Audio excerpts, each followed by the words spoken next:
नमस्कार। आज मैं सच्चिदानंद हीरानंद वात्स्यायन अज्ञे जी का पूरा नाम सच्चिदानंद हीरानंद वात्स्यायन अज्ञे है। इनकी कविता सांप के प्रति का भावार्थ और इनकी जीवनी आपको बताऊंगी। इनका जन्म 7 मार्च 1911 तथा देहावसान अप्रैल 1987। कवि, शैलीकार, कथा साहित्य को एक महत्वपूर्ण मोड़ देने वाले कथाकार अज्ञे जी ललित निबंधकार, संपादक और अध्यापक के रूप में भी जाने जाते हैं। इनका जन्म 7 मार्च 1911 को उत्तर प्रदेश के कुशीनगर देवरिया में हुआ। बचपन लखनऊ, कश्मीर, बिहार और मद्रास में बीता। बीएससी करके अंग्रेजी में एमए करते समय क्रांतिकारी आंदोलन से जुड़कर बम बनाते हुए पकड़े गए और वहां से फरार भी हो गए।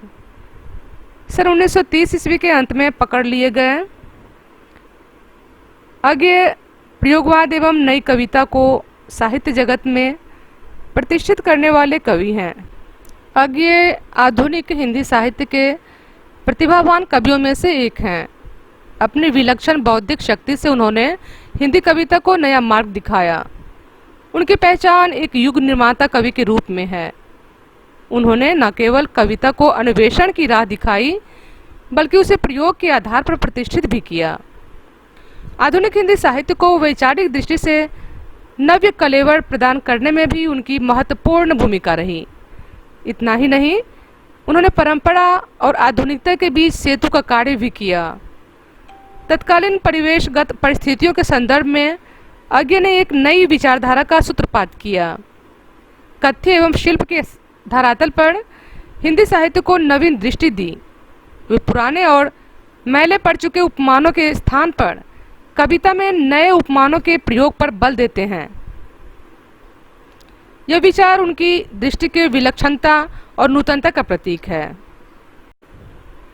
इनकी काव्यगत विशेषताओं को अगर हम गिनाना चाहें तो उनकी कविताओं में आवेग की जगह सृजनात्मकता, खड़ी अनुभूति, लोक संस्कृति, एक तरह की रहस्यात्मकता, मौन और सन्नाटा तथा विराट तथा साधारण का मेल दिखाई पड़ता है।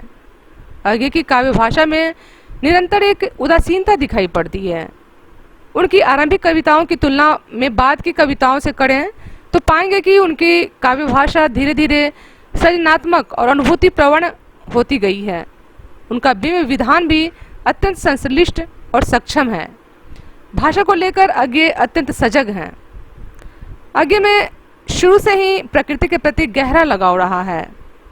अपनी आत्मकथा में अज्ञे ने लिखा है, दुनिया में इतना कुछ देखने को पड़ा है, क्षण क्षण प्रवर्तित प्रकृति पेश जिसे उसने आंख भर देखा, इसे देखने से उसको इतना अवकाश कहाँ कि वह निगाह अपनी ओर मोड़े। वह तो जितना कुछ देखता है उससे भी आगे बढ़ने की विवशता में देता है मन को दिलासा।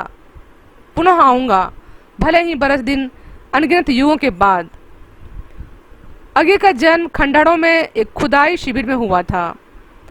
उनका बचपन भी वनों और पर्वतों में बिखरे हुए पुरातत्वावशेषों के मध्य बीता और इन्हीं के बीच उन्होंने आरंभिक शिक्षा ग्रहण की।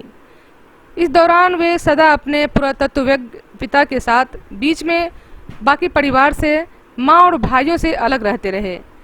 पिता खुदाई के काम में लगे रहते थे और अज्ञे अधिकतर अकेले। इस प्रकार वे बचपन से ही एकांत के अभ्यासी हो गए थे। एकांतजीवी होने के कारण देश और काल के आयाम का उनका बोध कुछ अलग ढंग का है। उन्होंने स्वयं लिखा है कि उन्हें और बहुत कम चीज़ों से इतनी उकलाहट होती है जितनी लगातार लंबी अरसे तक उनके एकांत में व्याघात पड़ने से। जेल में अपने सहकर्मियों के दिन रात के अनिवार्य साहचर्य से त्रस्त होकर उन्होंने स्वयं काल कोठरी की मांग की थी और महीनों उसमें रहते रहे। उन दिनों वे घंटों निश्चल बैठे रहते, इतने निश्चल कि चिड़ियाँ उनके कंधों पर बैठ जाएं या कि गिलहरियाँ उनकी टांगों पर से फांती निकल जाएं। उन्होंने लिखा है कि बड़ों को उनके निकट आना भले ही कठिन जान पड़े, पशु पक्षी और बच्चे उनसे बड़ी जल्दी हिल मिल जाते थे। पशु उन्होंने गिलहरी के बच्चे से तेंदुए के बच्चे तक पाले, पक्षी बुलबुल से मोर चकोर तक। बंदी इनमें से 2-4 दिन से अधिक किसी को नहीं रखा। उसकी निश्चलता ही उन्हें आश्वस्त कर देती है। लेकिन गति का उनके लिए दुर्दांत आकर्षण है। आकर्षण है एक तरह की ऐसी लय युक्त गति का, जैसे घुड़दौड़ के घोड़े की गति, हिरन की छलांग, या अच्छे तैराक का अंग संचालन, या शिकारी पक्षी के झपट्टे की, या सागर की लहरों की गति। उनके लेखन में विशेष रूप से यह आकर्षण मुखर है। लय युक्त गति के साथ साथ उगने या बढ़ने वाली हर चीज में उसमें विकास की बारीक से बारीक किया। वे चीजें छोटी हो या बड़ी, चींटी या पक्षी हो, या वृक्ष और हाथी, मानव शिशु हो या नगर और कस्बे का समाज। अज्ञे नगर के कोलाहल से भागकर प्रकृति में के शरण में आते हैं। कृत्रिमता से मुक्त सहज जीवन के वे आकांक्षी हैं। कविता का शीर्षक है सांप के प्रति। सांप तुम सभ्य तो हुए नहीं, नगर में बसना भी तुम्हें नहीं आया। एक बात पूछूं, उत्तर दोगे, तब कैसे सीखा डसना, विष कहाँ पाया। यह कविता